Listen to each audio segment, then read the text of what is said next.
So this is the vampire card for the Halloween Oracle, and it stands for emotional intelligence. I'll also be doing the Veil card, which stands for the future.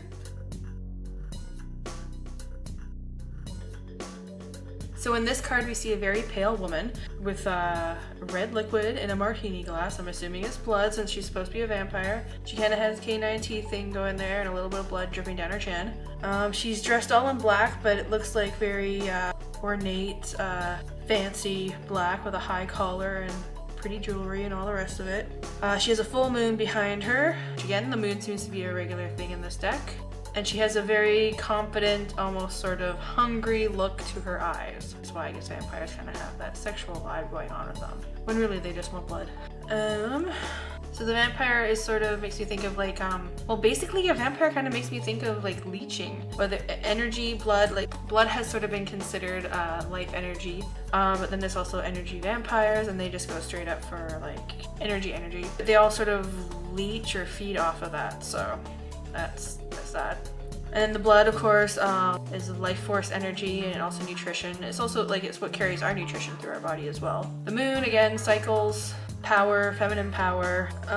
Whenever I see vampires, I automatically think of Interview with a Vampire, especially when you got like the kind of fancy dress going on here. The Twilight thing. I watched I think maybe one, maybe two, and I just, they're sparkly monsters, horrible disco balls. But I love the forest. I mean, the forest that they filmed in is like the forest that is around where around here where I've grown up. And when I first saw Twilight, I was up north where there's no forest. There's like little tiny trees. We were right on the tree line, the first place we lived up north. And the trees, like adult full trees, were smaller than Christmas trees, and they're pretty sparse. So I was missing my forest, and so I at least enjoyed Twilight for the forest scenes. It reminded me of home, but that's about all I can really say good about it. It's sort of making me think about looking more into the feminine power or even maybe sexual energy. It's sort of giving that vibe with her eyes there, I guess, although it could just be that she's hungry. Yeah, you never know. She's got the hangry thing going on. Also, maybe when was the last time you indulged yourself? Or where are your energy levels at? Do you need a major recharge, or do you have lots of extra energy to spare? Or as far as indulgences go, what have you had to give up for your indulgences, and was it worth it? So yeah, let's see what the book has to say. So it's Vampire, which stands for emotional intelligence, and the little poem is, the deepest, the coldest, the craving of the blood. The hole never filled, the longing like a flood. Whilst there are almost uncountable examples of vampire in literature, movies, and games, somehow the archetype of the blood-hunting, night-stalking, and somewhat elegant creature keeps being reinvented to seduce yet another generation. Although the beautiful and somewhat desirable vampire form doesn't really begin to enter the public consciousness until the mid-1800s, the idea of a human feeding upon the very stuff of life is very much older.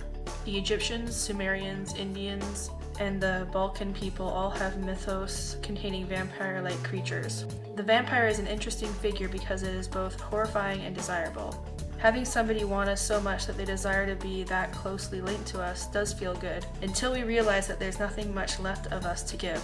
Most of us have heard of the concept of emotional vampirism, the idea that people feed off of our energy and our goodwill, and take advantage of us through manipulation and their insistent neediness. Should the vampire card appear in your reading, it may indicate that you are being drained in this way, and the time has come for stronger boundaries. We need to be very aware of what gives us energy in our lives and what takes it away. We should be aware of needing people to need us and why we invite people like this into our homes, our workplaces, and our lives, if indeed we have them around us.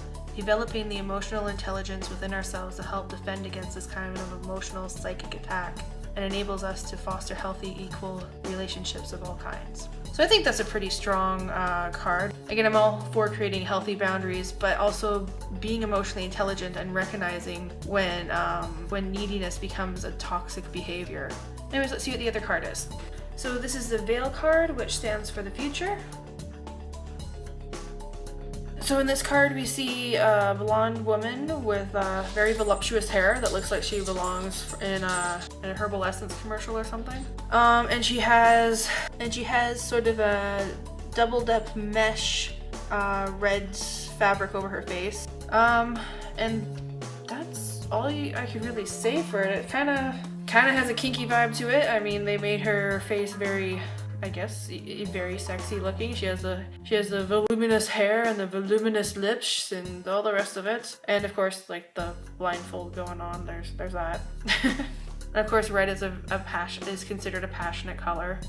I guess with the blindfold too, it also sort of has that justice is blind type of vibe to it, but also sort of seeing without seeing, like seeing with your third eye. Or maybe are your passions blinding you to a partner or a situation? That could be a possibility. Or what can you see better when you close your eyes and you focus on what the rest of your body has to tell you? Because if something's true, it's true no matter how you got there. So let's see what the book has to say. So it's the veil, which stands for the future, and the little poem is, there is a misty curtain that divides us all. The veil that this night thins, transparent the weave becomes, and the future no longer dims. The ancient Celts used to call the time of the longest night of the year Samhain. I thought Yule was the longest night of the year. They believed that there was a misty veil that separated the world of the dead and the living. But on 2 nights of the year, Samhain and Beltane, the shortest night, the veil within. See, Samhain and Beltane were the time of the year when the energies were balanced, and it was summer solstice and winter solstice, which were the shortest and the longest time of the year.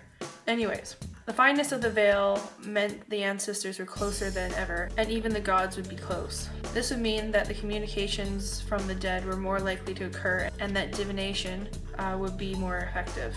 So while using this oracle as the veil lifts, know that the other worlds are close. Listen in particular to what messages may come forth around your future. Look to what you want to happen, plan, and set intentions. Think big. Well, I like for this time, for Halloween, for Samhain, and a lot of people consider it the pagan New Year's type of time. The last line, look for what you want to happen, plan, and set intentions, is a good idea for that time. I think they got a little bit messed up on the shortest and the longest time of year, but I get what the author meant. So yeah.